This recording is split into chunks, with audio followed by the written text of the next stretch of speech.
Witam Was serdecznie z tej strony. Ponownie Adam Chodorowski ze sklepu modelarskiego Tank modeles.pl. Jak widzicie, kolejna późnolutowa nowość od firmy IBG.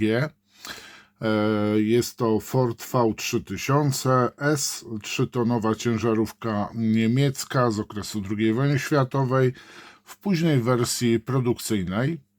No i uwaga, to będzie taka prywata. Ten unboxing jest z dedykacją dla Mariuszka, wielbiciela pojazdów kołowych od firmy IBG.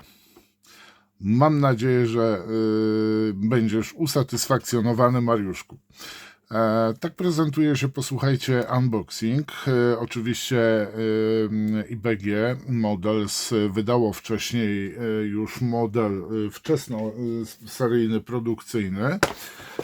Ten model ukazał się, posłuchajcie, pod numerem katalogowym 72071 i porównamy sobie, czym te modele dwa różnią się od siebie. Co tutaj nam producent zapodaje? Na krawędziach pudełka, które jest dość twarde, jeżeli chodzi o to pudełko, jeżeli chodzi o zewnętrzną rzecz, to niestety nie jest zbyt twarde i w przesyłce, jeżeli ktoś postawi coś na tym, może ulec troszeczkę wgnieceniu. Nie są to pancerne pudełka modeli od Ukraińców. I co z boku mamy? Malowania, już takie późnowojenne, jednobarwne. Oczywiście zapewne występowały również malowania dwu- lub trójbarwne. Z drugiej strony mamy pokazane inne modele od IBG w skali 1,72. Mamy tutaj włoskie samobieżne działo, niszczyciele czołgów, włoską Lancię Trero, jak i również wersję oczywiście Forda V3000 w wersji osiołka, czyli Moultiera Mu. I co dalej? No dalej tutaj nic nie mamy. No może powiem jeszcze to, że model ukrywa się pod numerem katalogowym 72150. I zaglądamy sobie do pudełka. W pudełku, no powiem Wam, że naprawdę jestem bardzo mile zaskoczony, bo sobie porównamy instrukcje tutaj. To są części do tego modelu. A popatrzcie, jak wyglądała poprzednia, tak wyglądały instrukcje do poprzednich modeli Fordów. Nie mieliśmy żadnych tutaj informacji na temat tego modelu. Tutaj mamy, no widzimy, że projektantem 3D był pan Przemysław Głogowski. Tu mieliśmy takiego Golasa instrukcję w poprzednich wersjach, a tu już mamy, proszę bardzo, w języku angielskim, jak i również w języku polskim opis tego modelu. I czym różnią się te dwa zestawy między sobą? To zerkniemy sobie tutaj właśnie do legendy, powiedzmy, do spisu części w danym pudełku.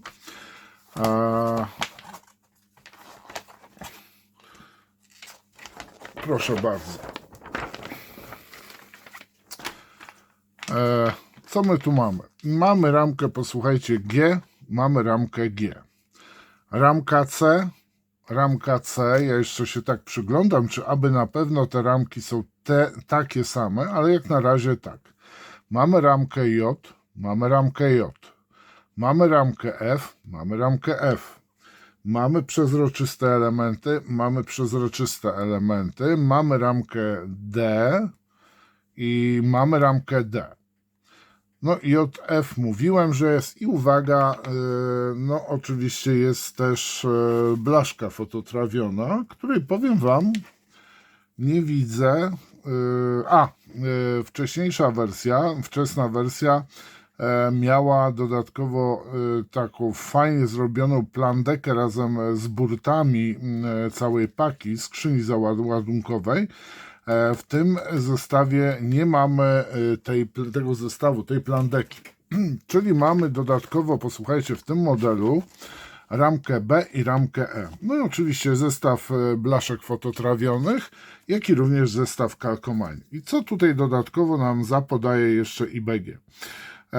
No, Trzy kolory sugerowane do malowania. Mamy Hatakę, mamy Vallejo, Live Color, Mr. Hobby, Aka Interactive. Drogie IBG, poproszę jeszcze Amo by Mick Jimenez i Mission Models. Zamieszczaliście i co się stało? Nie ma. Teraz patrzymy sobie na instrukcję. No tutaj, jeżeli chodzi o instrukcję składania, to ona się różni oczywiście częściami, jakimi dysponujemy w tej chwili, bo mamy zupełnie inną skrzynię ładunkową, jak i również zupełnie inną ramę, podwozie całe tutaj. I czy ona jest w ogóle czytelna? No moim zdaniem, jak i również rozmawiałem z Mariuszem właśnie, który z uporem maniaka skleja właśnie wszystkie ciężarówki, jakie IBG wydało. Ja jestem przy nim noga, zostałem daleko w tyle. Ale z tego, co powiedział, właśnie nowe ciężarówki od IBG są rewelacyjnie wykonane. Nie ma żadnych, powiedzmy, problemów ze sklejeniem na przykład wału napędowego. Nie jest on za krótki, jest doskonale zrobiony. Kabina skleja się tak samo rewelacyjnie w porównaniu do starszych modeli. Nie mówię o oczywiście wcześniej wydanych Fordach, tylko mówię o starych ciężarówkach od IBG, jakie były wydawane. No to po prostu to jest samoskładający się model. Co dalej mamy? Dalej mamy, o właśnie, fototrawiony element na żółto zaznaczony, super. Mamy kanistry. Ten element to jest oczywiście kosz do mocowania kanistra. Mamy jak najbardziej następnie szoferkę. Tutaj posłuchajcie, jest jedna rzecz. Przepraszam. Oj, kawy łyk trzeba się napić. Jedna rzecz. O czym już wspominałem. Pamiętacie, że samochody niemieckie mają taki specjalny trójkąt na dachu. I teraz tak na marginesie zerknę. Ten trójkąt stawiamy tylko wtedy, kiedy ciężarówka coś za sobą ciągnie. Czyli ma na przykład dodatkową naczepę, z tyłu ciągnie. Ewentualnie na przykład może ciągnąć, nie wiem, może ciągnąć armatę, może ciągnąć na przykład naczepę z beczkami, no cokolwiek, coś co ciąga za sobą. Na haku może być to na przykład samochód uszkodzony, tak, któremu na przykład paliwa zabraknie i jest on właśnie ciągnięty przez tego Forda. I wtedy stawiamy na sztorc ten trójkącik. Jeżeli nie, to go kładziemy po prostu na dachu. Co dalej mamy? Mamy nową skrzynię, z tego co ja tutaj widzę. Mamy miejsce również na tablicę rejestracyjną. Od razu tutaj obciąć mamy te dwa elementy mocowania. Skrzynia, koło zapasowe mocowane pod ramą i co następnie? No już jak praktycznie skleimy, a nie będziemy tworzyć tutaj plandeki na tym modelu, no to wiadomo, że przyklejamy złożone ramy, rury, do którego mocujemy właśnie plandekę, napinamy na nich plandekę. I takich powinno być 4 ramiona. No i tutaj siup mamy model już sklejony. No mamy też reklamę Hataki. Od razu tutaj nam IBG zapodaje, że są wersje właśnie do, co tutaj mamy, 45 rok, zestaw wczesnych farb używanych przez Niemców, jak i również późnych. Na końcu 2 oznaczenia i 2 oznaczenia są nieznane, ale najprawdopodobniej są zdjęcia dokumentujące, że takie samochody z takimi tablicami Wehrmachtu były rzeczywiście, no tylko nie były te zdjęcia opisane dokładnie, z jakiej jednostki one pochodziły. No i mamy w tym momencie omówioną instrukcję. Bardzo fajnie ze względu na ten tekst o danym modelu mamy. No mam nadzieję, że wmówię sobie, że ktoś mnie podsłuchuje i moje narzekanie ciągłe zostało uwzględnione w skargach, wnioskach i wreszcie pojawiły się opisy również, taki rys historyczny, tak, tego modelu. tutaj jeszcze zostały elementy.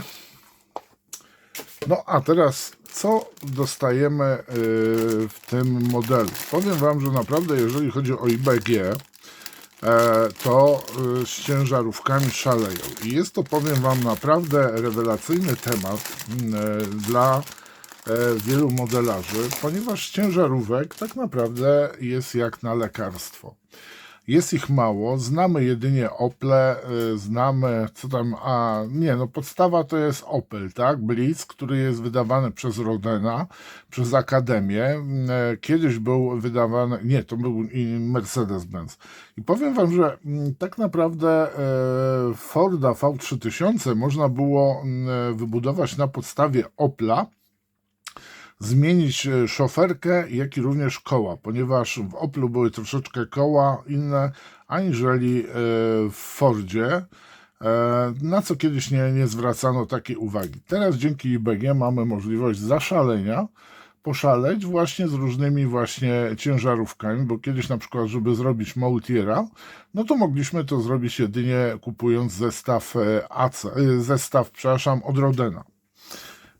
A teraz mamy, no mam nadzieję, że szczerze mówiąc IBG rzuci się i wyprodukuje również różne wersje Opli. Byłoby naprawdę super. No i teraz zaglądamy sobie do ramek.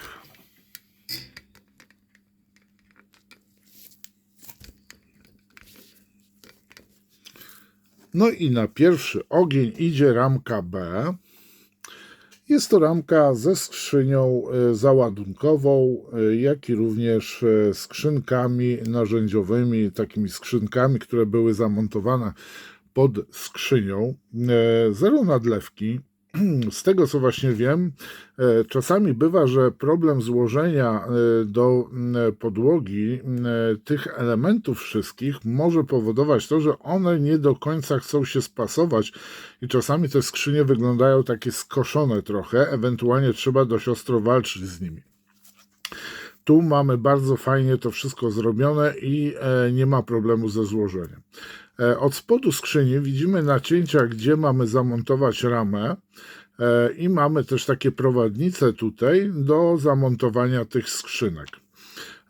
Przy skrzynkach tutaj trzeba będzie troszeczkę przypiłować. W momencie, kiedy wytniemy te podpory, jak i również to, no to te boczne ściany skrzynek troszeczkę trzeba będzie przypiłować, ze względu na to, że ona zawsze albo zostanie trochę więcej tej ramki i trzeba to pilnikiem, nożykiem, ewentualnie jak się za dużo natnie, no to trzeba wtedy użyć troszeczkę szpachli. Mocowanie, bardzo delikatne, duża ramka, ale jeżeli chodzi o mocowanie elementów do ramki, bardzo sprzyjające wycinaniu. Nie widzę tutaj żadnych problemów przy wycinaniu. Dobra, następny, do golenia. To jest ta ramka właśnie, której nie ma w poprzednim modelu. Mamy inny wzór tutaj, nie, przepraszam, ta była. Tak, dobrze mówię? Tak, ta była. Czyli to jest ta, która była. I tutaj mamy tak, mamy zderzak, maska, chłodnica, elementy już tutaj kabiny zaczynamy się i rama. Elementy do podłączenia, do montowania kół, no i oczywiście resory. Wszystko naprawdę bardzo porządnie wykonane. W porównaniu do starych modeli, no to jest niebo a ziemia. Maska. No tu trzeba wziąć pod uwagę, że IBG również do modeli dołącza silnik, więc tutaj można sobie poszaleć i otworzyć silniczek. Tu jest ramka. Ale tej ramki nie używamy, chociaż to jest niezaznaczone na instrukcji. Nowa ramka. To jest właśnie tak i tu mamy ramę do właśnie, znaczy tam nie była rama, nie, dobrze, rama była? Nie, tam był sam stelaż do skrzyni załadunkowej. Tu mamy już ramę, do tej wersji rura wydechowa, resory, wał korbowy, dobrze powiedziano, wał napędowy. Troszeczkę ta rama jest, plastik jest przekrzywiony i nie wiem, czy nie trzeba będzie trochę w ciepłej wodzie zamoczyć ramę, żeby ona nie była przekoszona, bo będzie wyglądał jak po niezłej stłuczce, przekoszona rama będzie, ale tutaj nie powinno być najmniejszych problemów z tym. To była ramka F. No i kolejna ramka. Ramka, posłuchajcie, ramka, gdzie jest ta ramka D? No i tu mamy tak, mocowanie skrzynię z wysokimi burtami, ale my nie używamy tej skrzyni, ponieważ ten model miał niskie burty, tak jak było to prezentowane właśnie na tej ramce. Oczywiście, czy można ich użyć? To już według waszego uznania. Bardzo fajnie są zrobione właśnie te elementy, wszystkie są, tak jak tutaj też odwrócimy, no to tu mamy, widzicie, tu mamy dużo więcej montowanych skrzynek i tu trzeba już dobrze sobie poznać monografię tego samochodu, czy aby na pewno możemy tej użyć chociażby ramy do skrzyni. Tak prezentuje się koło zapasowe, które montujemy między skrzynią a ramą. Kolejna ramka. Ramka wspólna. Tak, to jest wspólna ramka. Ale czy my tej ramki używamy? Tak, tej ramy używamy, czy nie używamy? Zaraz wam powiem. Ewentualnie używamy tylko część z tej ramki, ponieważ pamiętajcie, że mamy gdzieś ramkę E i my chyba używamy ramki E. No powiem wam, bo zwróćcie uwagę, tu mamy ramkę F, tu mamy ramkę E, a w tamtym modelu ramka F była, czyli my najprawdopodobniej tu używamy ramki E. Szkoda, że to nie zostało zaznaczone przez producenta, chyba że to jest wsioryba. W każdym razie na tej ramce mamy ramę, mamy koła, mocowania kół, części układu jezdnego, chłodnicę, mamy oczywiście tutaj wał, jak i również elementy silnika, resory, to nie wiem co to jest, gdzieś się na podwoziu to może. Powiem wam, że tu koła no, są ok, ale powiem wam, powinno się je zastąpić jednak żywicznymi kołami i mam nadzieję, że niedługo to nastąpi. Trzymajcie kciuki. No, bardzo fajnie wykonane resory. No, koła, widzimy, są bieżnik no, nie najlepszy. Głowy to nie urywa. Ale ok, są. Gorzej jakby nie było. No i tutaj mamy tą ramkę właśnie, czy to jest ramka E i czy ona była ramka E w poprzednim modelu? Nie, to jest właśnie ramka E, czyli do tej późnej wersji. Mamy zupełnie tak, bo tutaj mieliśmy w obu wersjach ramę, a tu mamy właśnie sobie porównamy te ramy, czy one się czymś różnią takim. No, trochę różnią się, owszem. Tu mamy wał, czyli ten jakby miał 4x4 napęd, a ten nie. No nie jestem jakimś wielkim specjalistą, ale te ramy dwie różnią się od siebie. Czyli to jest do tamtej wczesnej wersji, a my mamy specjalnie dodaną tą ramkę. To jest ta ramka E, która jest więcej ich. Tutaj mamy mocowanie tak samo pod spodem, pod ramą. I to są elementy tak samo jak te błotniki tutaj widzimy. Czy błotniki się do kabiny czymś różnią? Właśnie, ale to zobaczymy zaraz. Tak, różnią się błotniki. Na tej kolejnej ramce będą i zaraz sobie porównamy te elementy. No tutaj taka nadlewka trochę powstała, ale sam element jest czysty. No i też ogólna ramka. I tu mamy zupełnie inne już błotniki, bardziej takie na bogato, nie? Dużo jest metalu, a już tu mamy dużo skromniejsze, jak zerkniecie.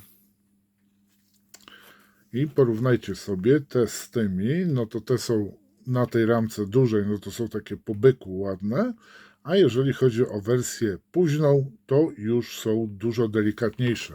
Chodziło o oszczędności. I tu mamy elementy kabiny i na pewno też musimy coś zrobić z maską, bo na pewno używamy innej maski. I może nam sporo elementów tutaj zostać. No powiem Wam, że naprawdę jeżeli chodzi o te modele IBG, no tutaj mamy jeszcze, proszę bardzo, zestaw kalkomanii do tego modelu konkretnie, no i tutaj mamy też zestaw blaszek. No akurat tutaj blaszki są zafoliowane wszystko i blaszki są odwrotnie włożone. Ale mamy też szybki, ale powiem Wam, że tak jak się przyglądam, to te szybki tak jakby trochę były za mgłą. Takie Stevie Windows, ale kurczę, bajka.